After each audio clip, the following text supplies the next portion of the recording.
Assalamualaikum warahmatullahi wabarakatuh. Apa kabar anak-anak? Ibu Haryani selalu berdoa untuk kalian. Semoga kalian semua selalu dalam keadaan sehat, selalu semangat dalam pembelajaran. Anak-anak, pada saat ini kita akan belajar tentang teks tanggapan. Bagaimana kita membuat teks tanggapan itu nanti akan kita pelajari pada pertemuan berikutnya.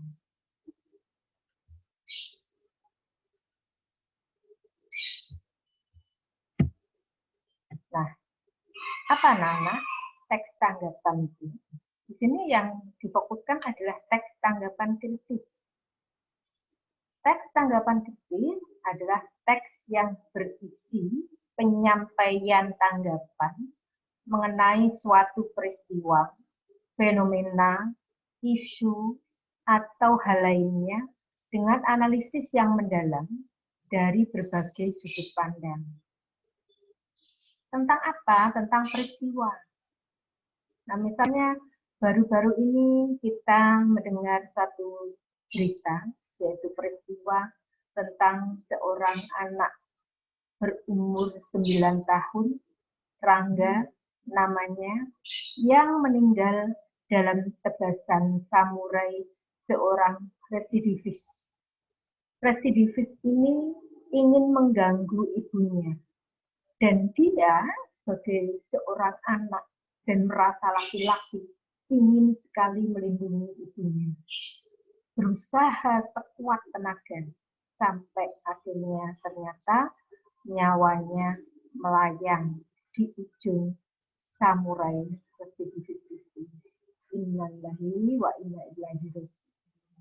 Semoga Rangga mendapatkan tempat yang sangat baik, sangat indah, karena dia seorang yang sahid berjuang dalam membela kehormatan ibunya, anaknya. Nah, bagaimana tanggapan kita terhadap peristiwa itu? Bagaimana terhadap Rangga? Itu nanti kita teks kita nanti akan dimasukkan ke dalam teks tanggapan kritis, ya, terhadap suatu peristiwa, fenomena. Fenomena itu apa? Ada suatu gejala, ya. Kemudian ada isu. Isu itu apa? Isu itu ya permasalahan yang sangat terkenal atau aktif pada saat ini. Yang semuanya perlu ditanggapi, itulah yang menjadi satu ide. Membuat atau menulis teks tanggapan. Nah, tanggapan ini disampaikan tentu tergantung pada pendapat orang yang mengkritisi. Dari sudut mana dia? Kalau misalnya saya menulis tentang pahlawan kecil dari Aceh, ini mengisahkan sudut pandang saya terhadap Rangga.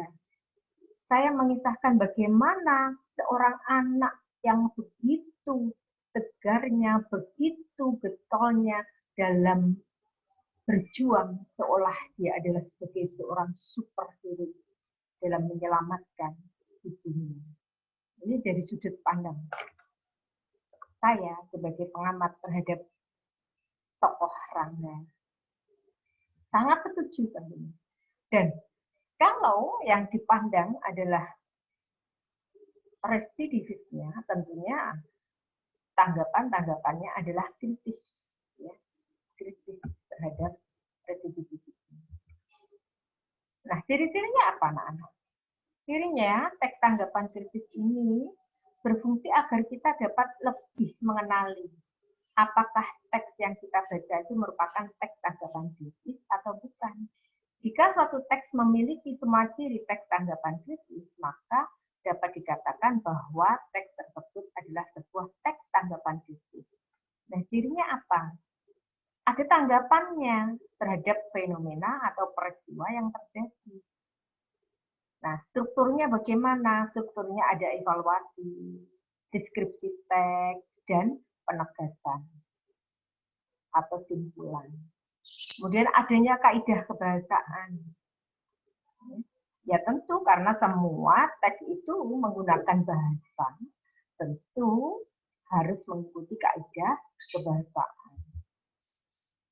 Fungsinya apa toh teks tanggapan kritis itu?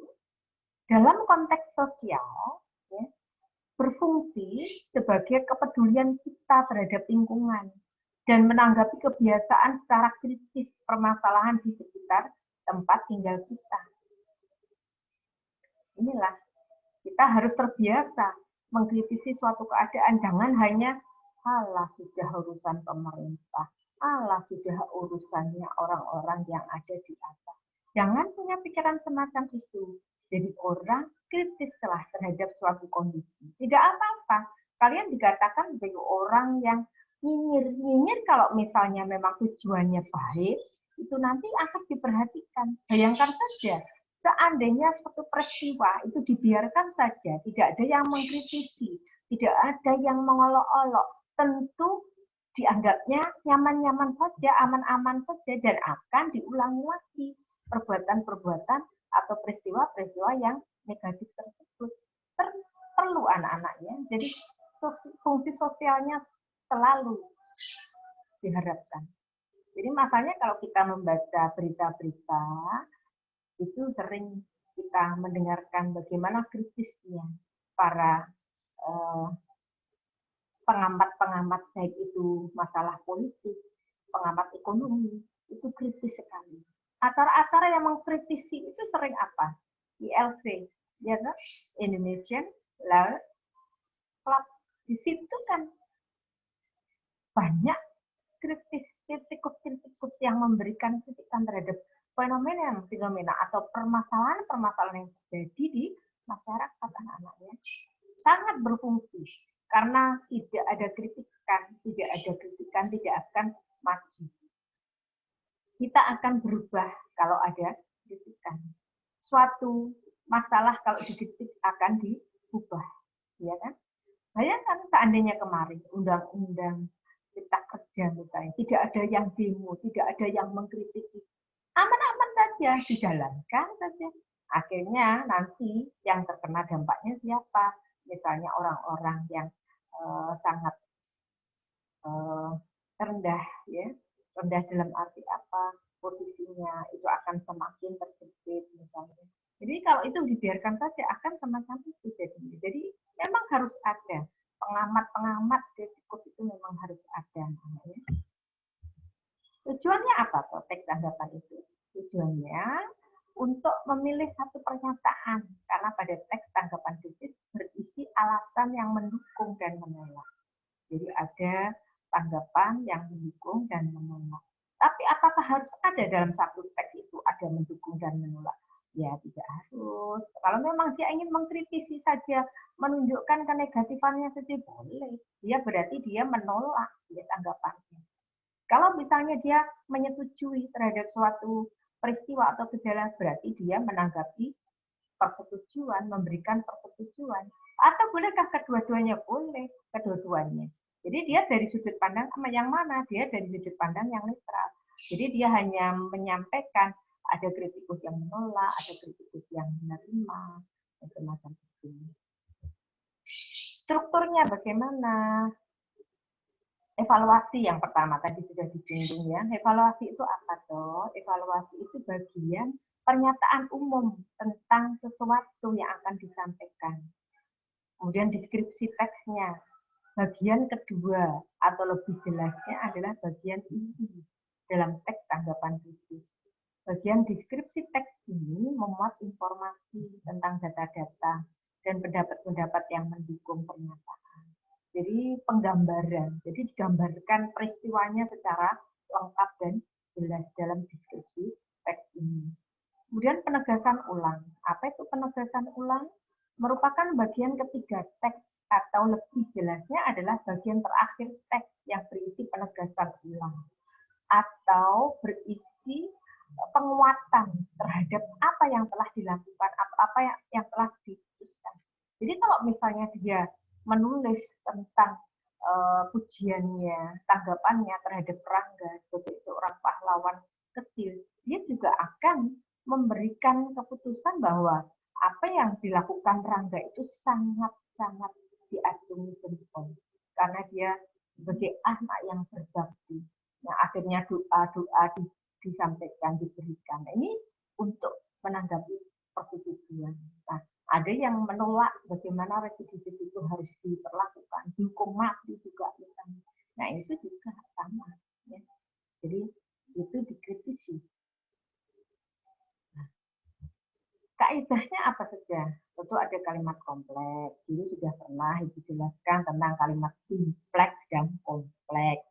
Kalau simpleks itu tunggal, kalau kompleks itu kalimatnya lebih lengkap atau lebih dari dua pola atau lebih dari satu pola sudah disebut kalimat kompleks.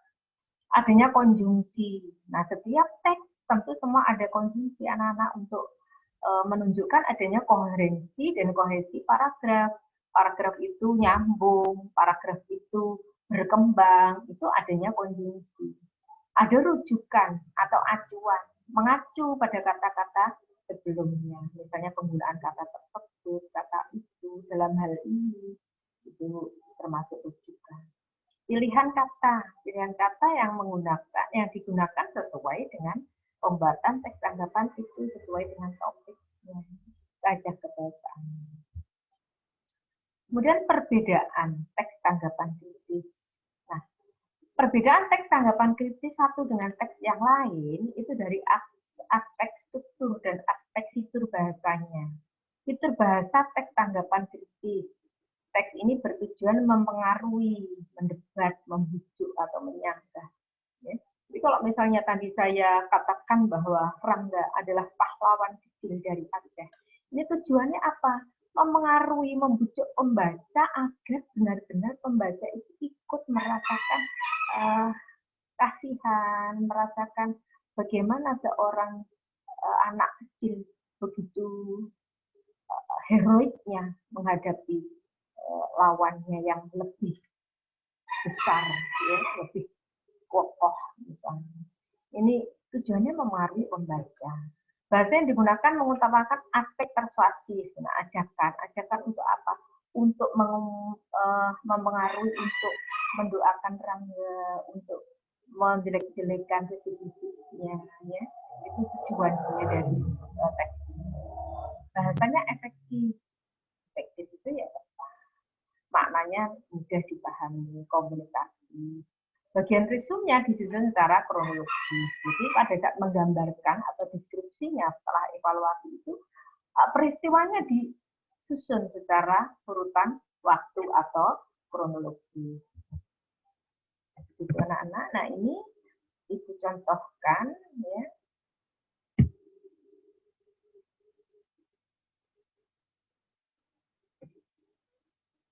Nah, link saya ambil dari karya Ibu yang berjudul Pahlawan dari Aceh. Ini nanti silahkan kalian buka sendiri, kalian baca sendiri linknya. Ya. Pahlawan kecil dari Aceh. Sebuah berita mengejutkan, seorang anak yang masih berusia 9 tahun, Rangga dari Aceh, menunjukkan jiwa patriotismenya yang tinggi. Rasa ingin membela dan mempertahankan yang selalu kental pada jiwa para lelaki mulai tumbuh dalam dirinya. Ketika diketahuinya sebuah perilaku jahat yang merusak reputasi atau bahkan akan menyakiti lawannya, jiwa lelaki Rangga bangkit dengan penuh amarah. Darah mudanya, bahkan masih seorang anak, sudah menggelegak untuk maju menyerang. Ini evaluasi. Evaluasi terhadap apa? Terhadap tindakan Rangga si pahlawan kecil. Ibunya yang dianiaya oleh seorang residivis malam itu membuatnya naik pitam. Dia tak ingat lagi bahwa tubuhnya yang masih kecil itu tak mungkin mengalahkan lawannya yang membawa senjata tajam. Parang yang berkilat-kilat dibebaskan kepada siapapun yang berusaha melawannya. Naluri binatang sang pelaku kejahatan tak menghiraukan lawannya yang tidak seimbang dengan dirinya. Entah setan apa yang merasukinya, sehingga ia membabi buta menyerang. Rangga, sang superhero, terus berjuang untuk bundanya, ingin mengenyahkan perusuh keluarganya karena fisik yang tidak seimbang dan Rangga tidak membawa senjata, maka beberapa kali tebas samurai mengenai tubuh dirinya. Darah mengucur deras dari leher dan tangannya. Demikian pula pada bahu kiri dan kanannya. Tak bisa diselamatkan. Rangga menghembuskan nafas terakhir. Pelaku bejat seorang lelaki yang tidak melihat lawannya. Ini tak bisa dibiarkan. Dia harus mendapatkan hukuman yang seberat-beratnya. Nyawa harus dibayar dengan nyawa. Residivis itu harus mendapat hukuman mati. Selain tindak kekerasan, dia juga sudah menghilangkan nyawa seorang bocah. Hukum harus ditindak adil. Harus bertindak adil. Hukuman harus dijalankan dengan sebenar-benarnya. Banyak netizen dan masyarakat sekitar mengutuk perbuatan residivis itu, meskipun dengan dalih apapun tidak bisa dijadikan sebagai alasan melakukan pembunuhan. Apalagi pembunuhan ini sudah direncanakan. Pembunuhan yang dilakukan menanti situasi rumah dalam keadaan sepi. Suami pergi mencari ikan di malam hari, baru paginya pulang ke rumah. Perlakuan bejat pada keluarga korban membuat geram semua pembaca. Kutukan dan doa diberikan kepada residivis itu. Rangga, sang pahlawan kecil, adalah seorang lelaki yang benar-benar menunjukkan jiwa lelakinya yang penolong dan pelindung jiwa yang lemah. Meskipun tubuhnya yang kecil dan lemah, dia tidak peduli. Yang dia lakukan hanyalah ingin melakukan penyelamatan. Semoga amal Rangga yang berbakti kepada orang tua ini menempatkannya di tempat yang indah. Semoga alam kuburnya dijadikan tempat peristirahatan, layaknya sebuah taman di surga. Semoga gelar Syahid menempel pada namanya. Nah, ini anak-anak kita lihat pada paragraf pertama, ini evaluasi. Evaluasi terhadap suatu peristiwa, suatu fenomena. Ya, evaluasi tentang bagaimana hero-nya seorang bocah. Kemudian deskripsi, kenapa bisa terjadi itu, yaitu ada deskripsi tentang ibunya yang dianiaya, kemudian Rangga yang superhero terus berjuang, kemudian bagaimana pelaku bejat itu, bagaimana banyak pembaca atau netizen yang mengumpat, dan akhirnya ditegaskan ulang lagi bahwa Rangga adalah seorang yang sedang berjihad, seorang yang mendapatkan gelar Syahid pada namanya. Nah, ini anak-anak ya, contoh yang dibuat, itu semoga memberikan gambaran.